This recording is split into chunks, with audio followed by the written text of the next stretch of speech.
Let's now shift focus to Ghana, where the Speaker of the West African country's parliament has suspended the proceedings indefinitely.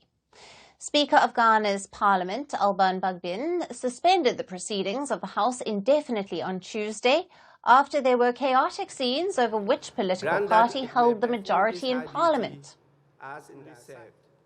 I have consulted leadership, and I'm exercising my discretion to decide to suspend the meeting of the House indefinitely. The House is accordingly adjourned sine die.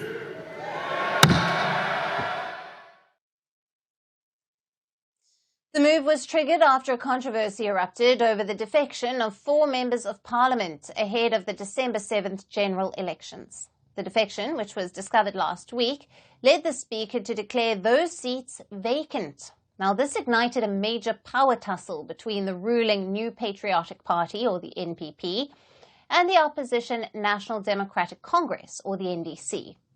Reports suggest that the NPP legislators had staged a walkout of the chambers of Parliament after there was a disagreement over the seating arrangement of the legislators. Now, visuals on social media showed that the NDC lawmakers, on the other hand, were dancing, singing songs and marching around the chambers.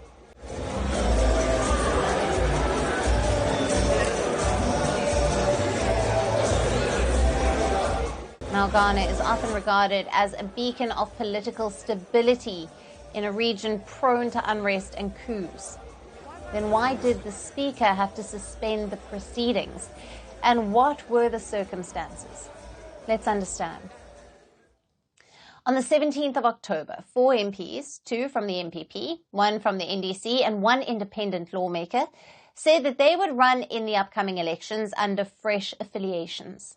However, Ghana's 1992 constitution bars members to defect midway through their tenure.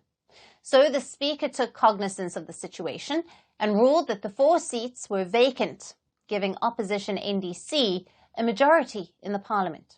Now, the minority leader in the parliament from the NDC party supported the Speaker's decision of declaring the 4 seats as vacant, according to the constitution. But the change in political dynamics forced the ruling NPP to knock on the Supreme Court's doors and question if the Speaker had interpreted the constitution correctly.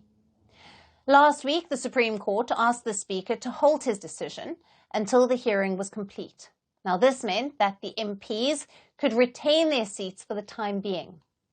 On Tuesday, the Parliament reconvened for the first time since the Supreme Court decision.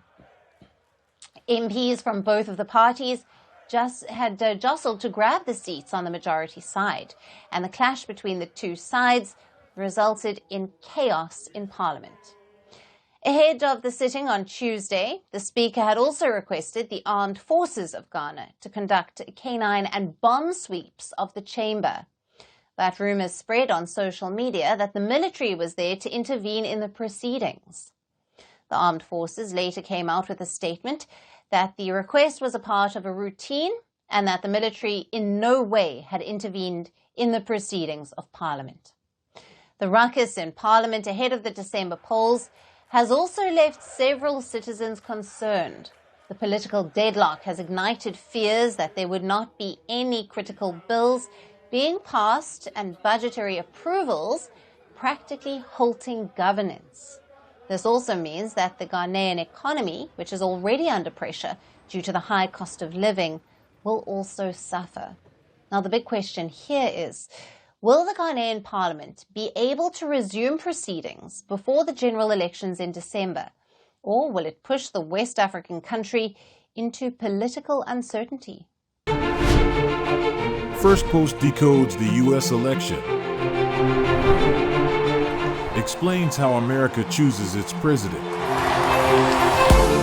your primer on the race to the White House,